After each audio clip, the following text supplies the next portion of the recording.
Hi everyone. I hope that this slideshow recording finds you well. We're going to cover today physical development in middle adulthood. And so here we go. So middle adulthood is the time in life that takes place between the ages of 40 and 65. It's known as the midpoint of life. Um, as far as changes that start to occur, this is when there's a lot of gradual changes that started in early adulthood but continue now as we get older. So you might notice that hair starts graying and thinning. People start getting wrinkles on their faces.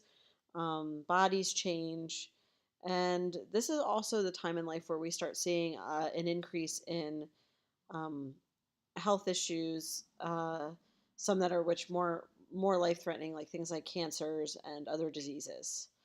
So I'm probably not going to spend too much time on this section of the slides, just because I feel like I'm gonna breeze through it a little bit more than some of the other ages that you guys have been through already.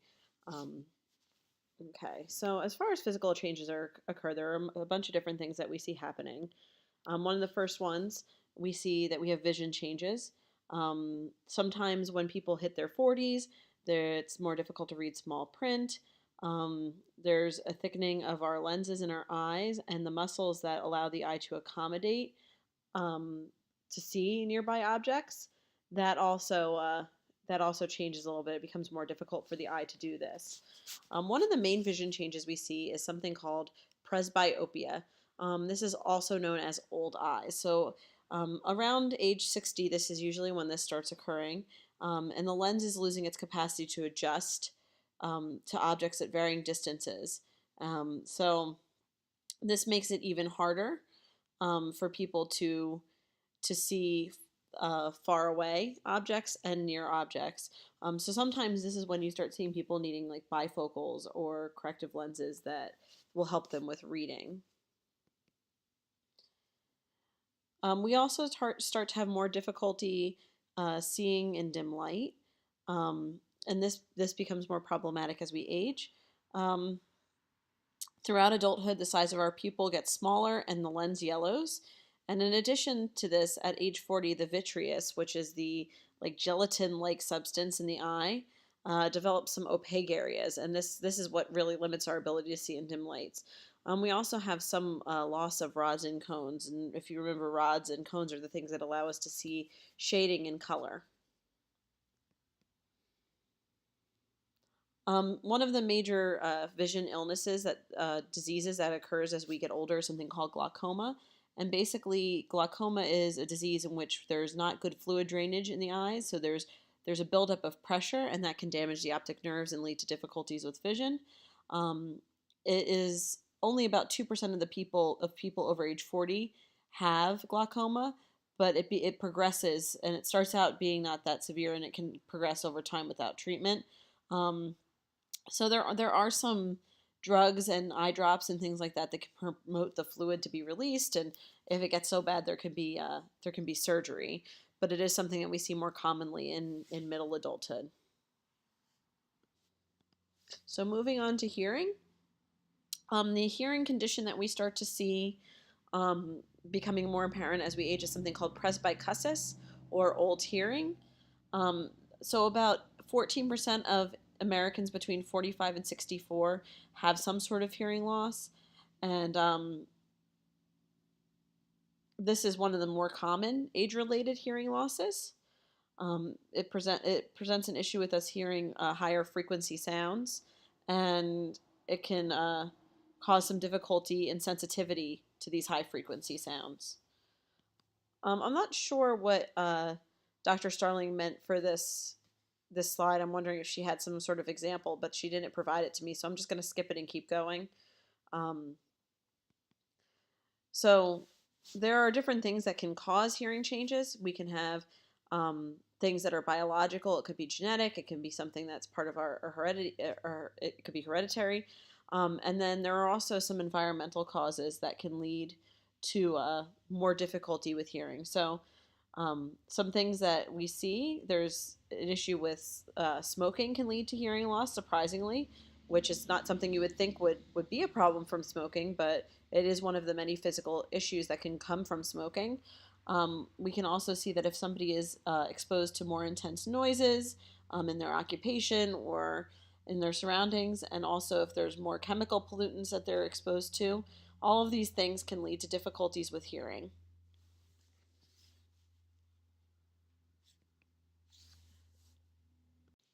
Moving on to skin changes, we see that there are many different changes that occur in our skin. And this also depends upon how well we take care of our skin, how well we've taken care of our skin in the past. There are three different layers of skin. There's the epidermis, which is the protective layer on the top, where new skin cells are constantly produced. There's the dermis, which is the middle layer, which consists of connective tissue that stretches and bounces back. This is where like collagen is and things like that. And then there's the hypodermis, which is the inner fatty layer that adds to the soft lines and shape of the skin. And as we age, basically what happens is your epidermis becomes less firmly attached to the dermis. And that's one of the reasons that our skin gets drier and we get more wrinkles and skin gets looser. And there's generally a decline in water content. So in the 30s, we start seeing that lines begin to develop on the forehead from smiling. The brow starts to furrow. And in the 40s, we start seeing more likelihood of things like crow's feet. So those are like the lines that are next to someone's eyes. If you see them when they smile, their eyes crinkle. This is a much more progressive, wrinkly picture here.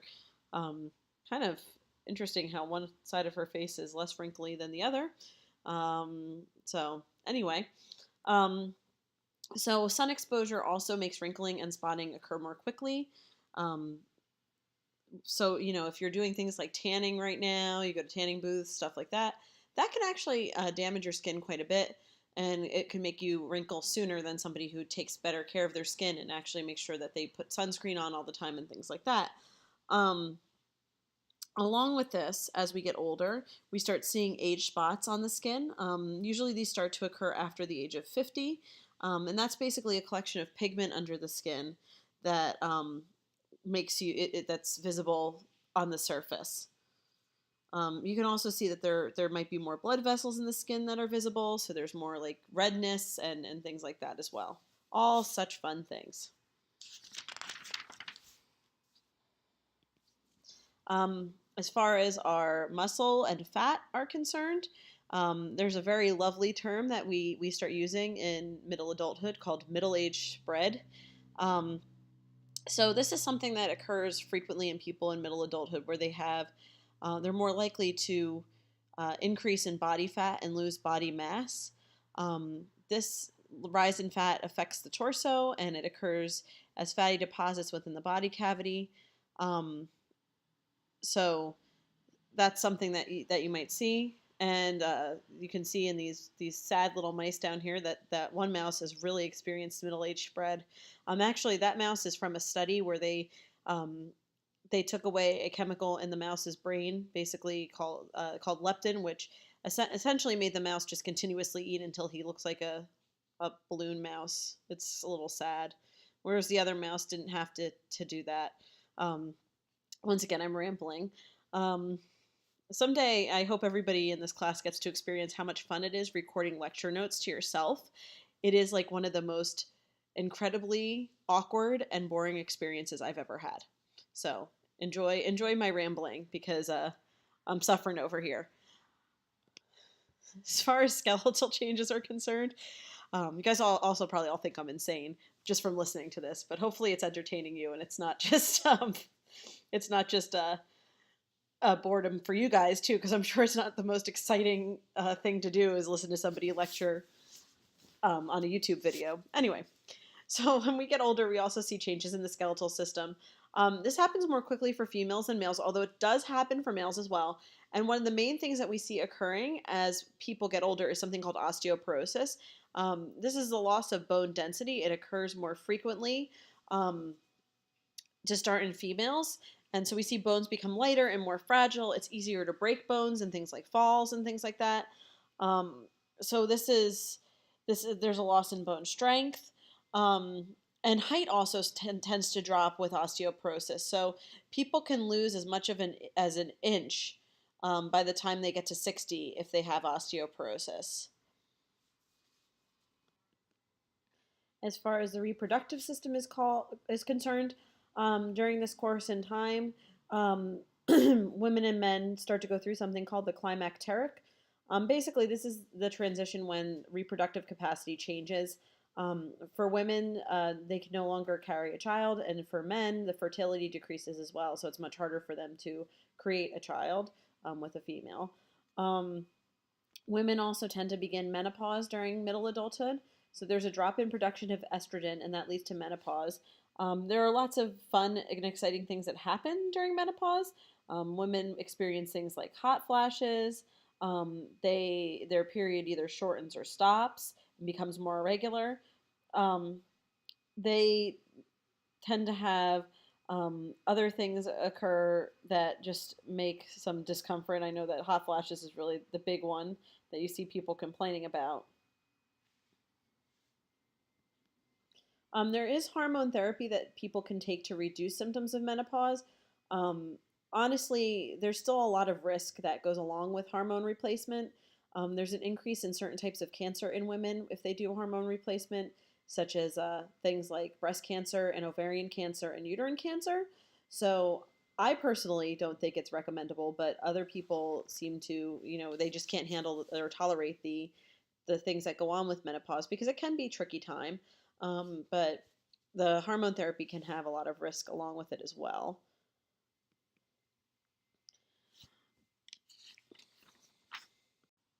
So there are a variety of cultural beliefs that are um, thought of when we think of menopause. Luckily, there's been a more positive change recently as far as menopause is concerned. It used to have a very negative connotation, where it was a thought of as women are getting old and they're no longer attractive or have anything going for them as far as that is concerned. But we've actually turned the corner a little bit more with that, and it's seen as more positively. There are other things that have come up as far as menopause, and apparently you can also now again ride tricycles.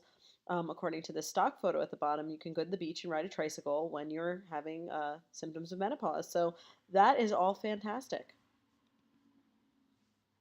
Um, And as far as male reproductive changes are concerned, there is reduced sperm and semen after the age of 40 in men. And there's also a gradual testosterone reduction, and that leads to things such as erectile dysfunction. And I'm just going to glaze over that, and I'm not going to go much more into reproductive changes. So let's move into health and fitness in middle age. So the good thing about individuals in middle adulthood, greater than 80% of people still rate their health as good or excellent. But we do see an increase in chronic diseases in middle adulthood, and things such as cancer and other illness that begins. So as far as the death rate from cancer, it increases tenfold from early adulthood. Here's a graph that shows the male and female rates of increase in death by cancer. And here is a very uplifting chart about the percentages of cancer types by gender. So as you can see, the most common type in males is prostate, and the most common type in females is breast cancer. And you can look at the percentages from there. Okay, so what causes cancer? Essentially, there's a disruption in our genetic programming, and it leads to uncontrolled growth in three different ways.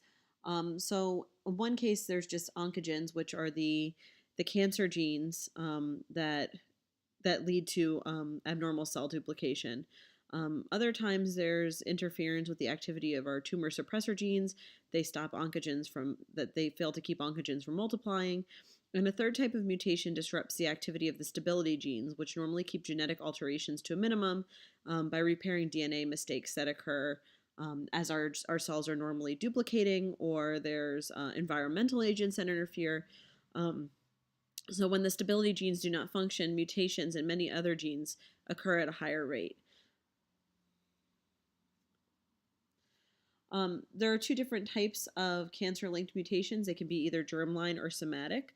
Germline are due to an inherited predisposition, so these are the types of mutations that are caused by our heredity, or they can be somatic, which means that they occur in a single cell, which then multiplies. So overall, there's a complex interaction of things like our heredity, our aging, and our environmental contributions that then could lead to cancer. For example, many patients who have breast cancer in their family um, and who respond poorly to treatment have defective forms of particular tumor suppressor genes. The two that are thought or implicated are right here on the slide: BRCA1 and BRCA2. Women with these mutations are especially likely to develop early onset breast cancer before 30, and their risk remains elevated through middle and late adulthood when breast cancer rises among women in general. So now there's a lot of different things like genetic screening that can be done, but it still only accounts for breast cancer susceptibility genes only account for 5 to 10% of cases. So even with the genetic screening, that doesn't necessarily mean that's going to indicate whether or not somebody would get breast cancer. Other genes and lifestyle factors, things like alcohol use, being overweight, physical inactivity, never having children, and so on, can also heighten the risk of breast cancer. So some of those things are involved as well that are outside of our genetics. There's been a decline in cardiovascular disease over the last few decades, but there is still about 25% of middle aged Americans who succumb to cardiovascular disease and die in middle age from the disease. Symptoms of cardiovascular disease can include things like heart attack, cardiac arrhythmia, and angina pectoris. So to clarify, an arrhythmia is an irregular heartbeat, and when it persists, it can stop the heart from pumping enough blood, and that can result in difficulties and allow clots to form in the heart. And as far as angina pectoris is concerned, this is usually an oxygen-deprived heart. So obviously both of those can cause difficulties in a person. And even though cardiovascular disease is often overlooked in women, it is something that can become an issue and cause problems for women over time. Women do tend to have different symptoms of heart attacks than males. There's a higher risk for African American women to have heart issues, and we really need to start to realize in our healthcare system that this is something that can occur in both genders, because oftentimes what we see happening is that women are overlooked for different treatments and things like that, which then leads to further complications as women get older and have more risk of more severe heart issues like heart attacks or death. We also find that as far as health is concerned, that those individuals who have higher stress levels or what we consider to be type A behavior, who tend to be more perfectionistic, have higher stress, and might have a higher rate of hostility, that's associated with a higher rate of heart disease. So as far as adapting to the physical changes of middle adulthood, things like stress management can help limit our difficulties with illness or reduce severity. It's much better if people adapt that problem-centered coping style that was discussed with you in previous lectures. So as a reminder, problem-centered coping is when a person can look at the situation and see as it as changeable and something that they can do something about, and figure out a good solution, versus emotion-centered coping, which is more internal and you keep things in, and it can lead to more stress overall if you're just using emotion and not trying to figure out how to fix the problem. Also, having an optimistic outlook in life can prevent difficulties as well. So if a person has a more hearty quality about them, that they can better cope with stress, then that can also help prevent difficulties. Lastly, as far as middle adulthood and physical changes is considered, exercise continues to be something incredibly important. Not only can it lead to stress management and reduce disease, but it can also allow someone to keep healthy and keep themselves in shape as they age.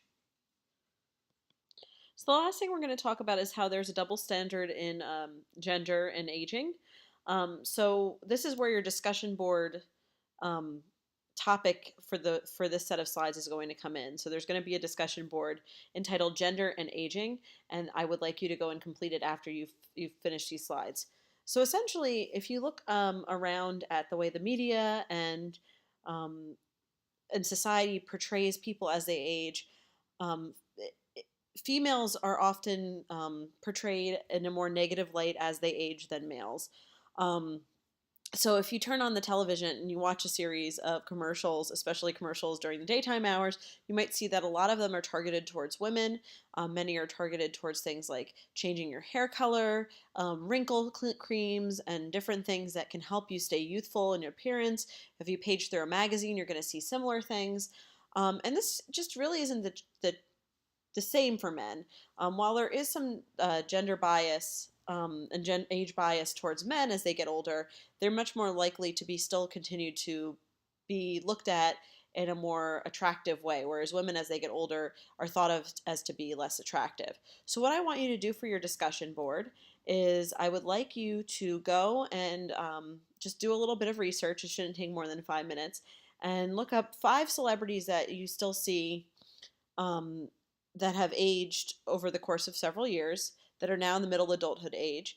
So I want you to do 5 females and 5 males, and just all you have to do is tell me um, who those 5 individuals are for each gender and how you think that they have been portrayed in film over the past several years. Are they, still looked at favorably when they're female? Are they still looked at favorably as they are male? Are they being cast in films and TV shows in the same way as they were when they were younger?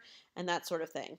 There'll be a better description of what exactly to do with the discussion board, but just to give you a heads up, I will be looking that everybody in the class participates in this discussion board. This is part of your grade for the course, so I'm looking that you will you know take part in this discussion. So basically, all you have to do is post there, and that being said, that's the end of the physical development in middle adulthood, and I will be working on cognitive development in middle adulthood soon. Thank you so much, and that's it.